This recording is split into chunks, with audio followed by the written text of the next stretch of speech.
ৰাতি 12:30 বাজিছে। গুৱাহাটীৰ এটা সৰু ৰুমত ২৭ বছৰীয়া দীপকে চিলিংখন চাই আছে। ফোনৰ স্ক্ৰীনটো অলপ আগতে অফ কৰিলে। ইনষ্টাগ্ৰামত কাৰোবাৰ ইউৰোপ ট্ৰিপ, তো ফেচবুকত কাৰোবাৰ নতুন গাড়ী কিনাৰ ফটো, আৰু হোৱাটছআপত ভিন্নজনৰ ভিন্ন ভিন্ন ষ্টেটাছ। দীপকে ভিতৰৰ পৰা জানে তাৰ বিশেষ একো অভাৱ নাই। দৰমহা আছে, খোৱা বোৱা আছে, বন্ধু আছে। কিন্তু তাৰ পিছতো মনটো কিয় খালী খালী লাগে, আৰু মগজুত এটা কথাই ঘূৰি থাকে, মই মোৰ গোটেই জীৱনখন এনেকেই কটাই দিম নেকি? আৰু আটাইতকৈ বিপদজনক কথা কি জানেনে? দীপকৰ জীৱনটো ধ্বংস কৰা যেন তাৰ আত্মীয়ও নহয়, তাৰ দৰমহাও নহয়, ভাগ্যও নহয়। জীৱনটো লাহে লাহে শেষ কৰিছিল তাৰ নিজৰ চিন্তাবোৰে, যি প্ৰতিদিন তাৰ মনলৈ আহিছিল আৰু তাৰ অজান্তেই সম্পূৰ্ণ বাস্তৱতাক নিয়ন্ত্ৰণ কৰি আছিল। এতিয়া মন দি শুনক। 1903 চনত জেমছ এলেন নামৰ এজন মানুহে মাত্ৰ 60 পৃষ্ঠাৰ এখন সৰু কিতাপ লিখিছিল। কিতাপখনৰ নাম আছিল এজ এ মেন থিংকেড। কিন্তু এই সৰু কিতাপখনে লাখ লাখ মানুহৰ জীৱন সলাই দিছিল। কাৰণ এই কিতাপখনে এনেকুৱা এটা আইডিয়াৰ কথা কৈছিল যিটো শুনিবলৈ সহজ, কিন্তু যদি সঁচাকৈ বুজি পোৱা যায় তেন্তে ই আপোনাৰ গোটেই জীৱন সলাই দিব পাৰে। আইডিয়াটো হৈছে, আপোনাৰ জীৱন বাহিৰৰ পৰা সৃষ্টি নহয়, প্ৰথমে ই আপোনাৰ মগজুত সৃষ্টি হয়। আৰু আপোনাৰ চিন্তাবোৰেই আপোনাৰ দৰমহা, আপোনাৰ সম্বন্ধ, আপোনাৰ আত্মবিশ্বাস, আপোনাৰ স্বাস্থ্য আৰু শেষত সম্পূৰ্ণ আপোনাক গঢ় দিয়ে। এতিয়া হয়তো ভাবিছে, যদি চিন্তা কৰিলেই জীৱন সলনি হ'লেহেঁতেন তেন্তে মটিভেশ্যনেল ভিডিঅ' চোৱা সকলো মানুহে দেখোন সফল হ'লেহেঁতেন। একজেক্টলি। সেয়েহে আজিৰ ভিডিঅ' কোনো মটিভেশ্যনেল ফেণ্টাচি নহয়। আজিৰ ভিডিঅ'ত মই আপোনাক এই কিতাপখনৰ ৬টা এনেকুৱা পাৱাৰফুল লেচনৰ কথা ক'ম, যিবোৰ মনোবিজ্ঞানৰ দ্বাৰা সমৰ্থিত, বাস্তৱ জীৱনত প্ৰমাণিত, আৰু যিবোৰ আপুনি আজিৰ পৰাই ব্যৱহাৰ কৰিব পাৰিব। ভিডিঅ' শেষ হোৱাৰ আগতে আপুনি বুজি যাব নেগেটিভ থটবোৰে কেনেকৈ আপোনাক কণ্ট্ৰল কৰে, মাইণ্ড ৰিপ্ৰগ্ৰাম কেনেকৈ কৰিব লাগে, চেল্ফ ডাউট আৰু এনজাইটি কেনেকৈ জয় কৰিব লাগে, আৰু অৰ্ডিনাৰী মানুহ এক্সট্ৰা অৰ্ডিনাৰী কেনেকৈ হয়। কিন্তু এটা ৱাৰ্ণিং আছে, এই ভিডিঅ' চোৱাৰ পিছত আপোনাৰ এক্সকিউজেছ কমি যাব, কাৰণ হয়তো আপোনাৰ জীৱনৰ আটাইতকৈ ডাঙৰ সমস্যা আপোনাৰ পৰিস্থিতি নহয়, আপোনাৰ নেক্সট থট। মনোযোগেৰে শুনিলে আপুনি বুজিব আপোনাৰ মগজু এতিয়ালৈকে আপোনাৰ বিপৰীতে কিয় কাম কৰি আছিল। বলক আৰম্ভ কৰোঁ। লেচন 1, আপুনি সেইজনেই দৰে আপুনি চিন্তা কৰে।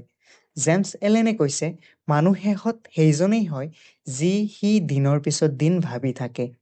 শুনিবলৈ মটিভেশ্যনেল কোট যেন লাগে নহয়, কিন্তু অলপ গভীৰভাৱে ভাবক। ধৰা হ'ল, ৰমেন নামৰ এজন ল'ৰা আছে। প্ৰতিদিনে পুৱা উঠি সি ভাবে, মোৰ জীৱনত কেতিয়াও ডাঙৰ কিবা নহ'ব, মই লাকি নহয়, মই এইটো জীৱনত কিয় ভুল কৰিলোঁ, অইন মানুহবোৰ ইমান সুখী। তাৰ ফলত কি হয়, তাৰ মগজু সেই চিন্তাৰ হিচাপে কাম কৰিবলৈ আৰম্ভ কৰে। সুযোগবোৰ দেখা বন্ধ কৰে, ৰিলেশ্যনশ্বিপত সি ট্ৰাষ্ট নকৰে, নতুন চেষ্টা কৰিবলৈ ভয় পায়, প্ৰতিদিনে কষ্ট পায়। আৰু যেতিয়া সি ব্যৰ্থ হয়, সি কয়, দেখিলা মই আগতেই কৈছিলোঁ। কিন্তু সত্যটো কি, তাৰ চিন্তাই তাৰ বাস্তৱতা গঢ়ি তুলিছিল। এতিয়া আন এজন ল'ৰা আছে, ধৰি লওক সুৰজ। একেই বেকগ্ৰাউণ্ড, একেই চহৰ, একেই সমস্যা, কিন্তু সি ভাবে, মই শিকিম, মই চেষ্টা কৰিম, মই নিজক ইমপ্ৰুভ কৰিম। লাহে লাহে তাৰ জীৱন সলনি হ'বলৈ আৰম্ভ কৰে। এইটোৱেই হ'ল প্ৰথম লেচন, আপোনাৰ থট বা আপোনাৰ চিন্তাই আপোনাৰ জীৱনৰ আৰ্কিটেক্ট। লেচন 2, মাইণ্ড এখন গাৰ্ডেন আৰু আপুনি তাৰ গাৰ্ডেনাৰ। আপোনাৰ যদি এখন বাগিচা আছে, আপুনি ইয়াৰ যত্ন নকৰে, তাত চাব অপতীৰ্ণ ঘাঁহ গজি উঠিব। কিন্তু আপুনি যদি ভাল বীজ ৰোপণ কৰে, পানী দিয়ে, যত্ন লয়, তেন্তে তাত ফুল ফুলিব। জেমছ এলেনে এটা খুব সুন্দৰ তুলনামূলক ব্যাখ্যা দিছে। সি কয়, আপোনাৰ মন এখন বাগিচাৰ দৰে। যদি আপুনি মগজুক খালী ৰাখে বা তাত হিংসা, ভয়, নেগেটিভিটি আদি আনে, বা মাইণ্ডক ফ্ৰীলি ফুৰিবলৈ দিয়ে, তেতিয়া আপোনাৰ মনটো জংঘল হৈ যাব।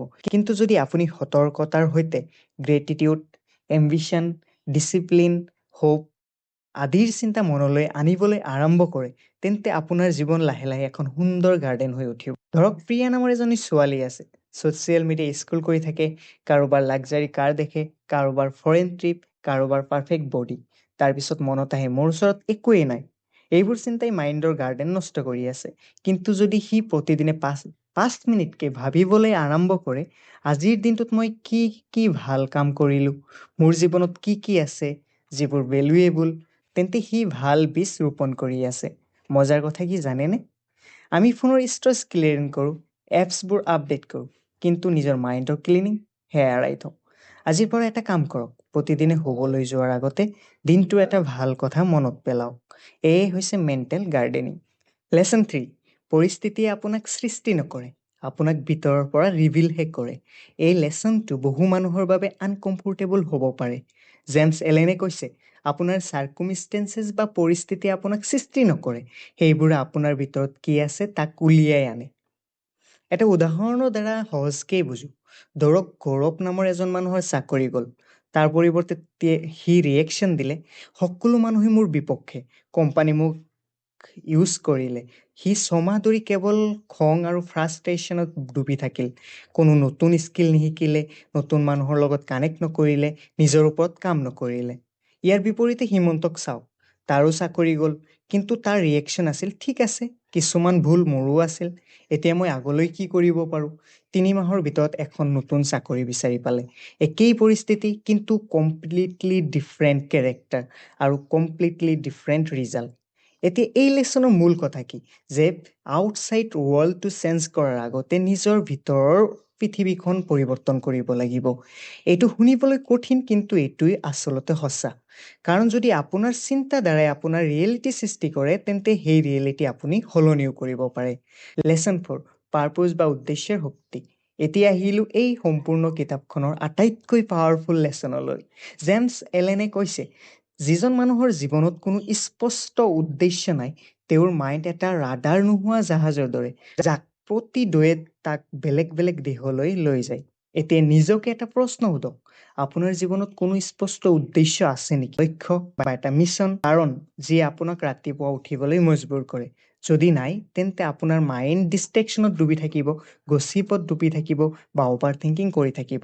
লুৰিনজ্যোতি নামৰ এজন ল'ৰাৰ কথা ভাবক, যি ইঞ্জিনিয়াৰিং কৰিলে, জব পালে, দৰমহা ঠিকেই আছিল, কিন্তু ভিতৰত কোনো উদ্দেশ্য নাছিল। দিনে অফিচ, ৰাতি নেটফ্লিক্স, তাৰ মাজত ইনলেছ মোবাইল স্ক্ৰলিং, জীৱনটো কেৱল চলি আছিল। কিন্তু এদিন সি ডিচাইড কৰিলে, মই খেতিয়কসকলৰ কাৰণে এটা বিজনেছ বনাম।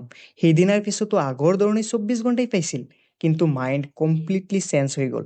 এতিয়া তাৰ হাতত ফ'কাছ আছিল, এনাৰ্জি আছিল আৰু ডিৰেকশ্যন আছিল। 2 বছৰৰ ভিতৰত সি নিজৰ এগ্ৰিটেক ষ্টাৰ্টআপ বা নতুন বিজনেছ আৰম্ভ কৰিলে। পাৰ্পছ থাকিলে মাইণ্ডৰ প্ৰতিটো নিউৰন একে ডিৰেকশ্যনত কাম কৰিবলৈ আৰম্ভ কৰে। এইবোৰ এটা কাম কৰক, এটা পেপাৰ লওক আৰু লিখক, যদি মই ফেইলাৰ বা পৰাজয় হোৱাৰ ভয় নকৰিলোহেঁতেন, তেন্তে মই কি কৰিলোহেঁতেন। যিটো এনচাৰ আহিব, সেইটোৱে হয়তো আপোনাৰ পাৰ্পছ। লেচন 5, চিন্তা আৰু শৰীৰৰ সংযোগ। এতিয়া যিটো কথা জেমছ এলেনে 1903 চনতেই কৈছিল, ছায়েন্সে বহু বছৰ পিছত সেইটো প্ৰমাণ কৰিলে। তেওঁ কৈছিল, আপোনাৰ চিন্তাই আপোনাৰ শৰীৰত প্ৰত্যক্ষভাৱে প্ৰভাৱ পেলায়। উদাহৰণস্বৰূপে, ভয় কৰিলে আপোনাৰ হাৰ্টবিট বৃদ্ধি পায়, খং উঠিলে আপোনাৰ মাচল টাইট হয়, ষ্ট্ৰেছ আহিলে আপোনাৰ টোপনি নষ্ট হয়, কিন্তু গ্ৰেটিটিউড বা উদ্দেশ্য বা শান্তি, এইবোৰ চিন্তাই আপোনাৰ বডিক ৰিলেক্স কৰে।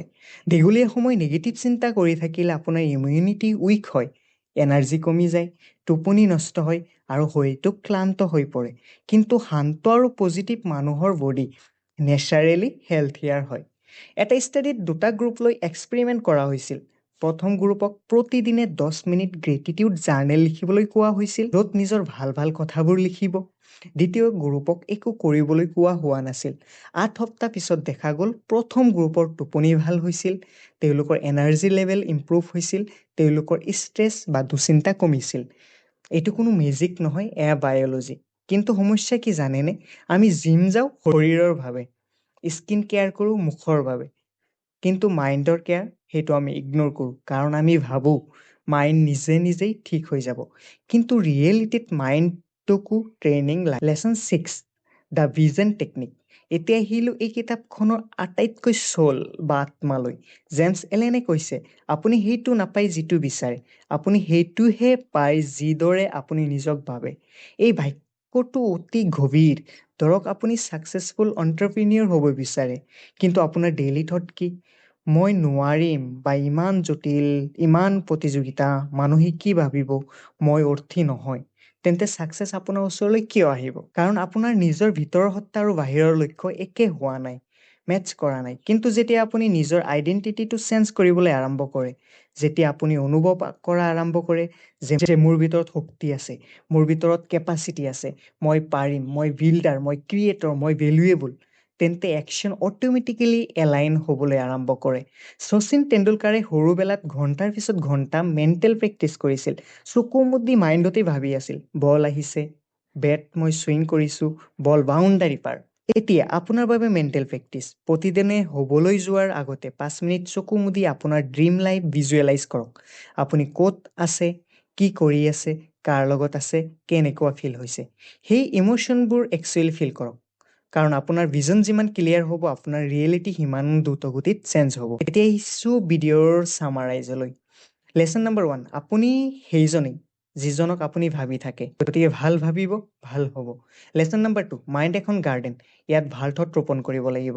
লেচন নম্বৰ 3 বাহিৰৰ পৃথিৱী চেঞ্জ কৰাৰ আগতে নিজৰ ইনাৰ ৱৰ্ল্ড চেঞ্জ কৰক পৰিস্থিতি আপোনাক ৰিভিল কৰে লেচন নম্বৰ 4 মাইণ্ডৰ পাৰ্পছ ক্লিয়াৰ থাকিলে এনাৰ্জি ৱেষ্ট নহয় লেচন 5 মেণ্টেল হেল্থ আৰু ফিজিকেল হেল্থ কানেক্টেড আপোনাৰ চিন্তাই আপোনাৰ শৰীৰত প্ৰত্যক্ষভাৱে প্ৰভাৱ পেলায় লেচন নম্বৰ 6 আপুনি সেইটোৱে পায় যিটো আপুনি ভিতৰৰ পৰা হয় এতিয়া আপোনাৰ বাবে এটা মেছেজ জেমছ এলেনে লিখিছিল a man is literally what he thinks মানে আপুনি কোনো এক্সিডেণ্ট নহয় আপুনি আপোনাৰ থটৰ ৰিজাল্ট যদি আপোনাৰ আজিৰ জীৱন ভাল নালাগে তেন্তে প্ৰথমে আপুনি আপোনাৰ থটবোৰ চাওক আৰু যদি জীৱন ভাল লাগে তেন্তে থটবোৰ আৰু ষ্ট্ৰং কৰক কাৰণ শেহত পৃথিৱীৰ আটাইতকৈ পাৱাৰফুল ৱেপন আপোনাৰ ডিগ্ৰী নহয় আপোনাৰ মানি নহয় আপোনাৰ কানেকশ্যন নহয় সেইটো হৈছে আপোনাৰ নেক্সট থট সেয়েহে সেইটো ৱাইজলি চ'জ কৰক যদি এই ভিডিঅ'টোৱে আপোনাক অলপো ভাবিবলৈ বাধ্য কৰিছে তেন্তে লাইক কৰিব আপোনাৰ ভাল লাগিলে কমেণ্টত জনাব আৰু যদি এনেকুৱা powerful book summaries and deep self improvement content বিচাৰে তেন্তে চেনেলটো ছাবস্ক্ৰাইব কৰিব কিপ লাৰ্ণিং কিপ গ্ৰ'য়িং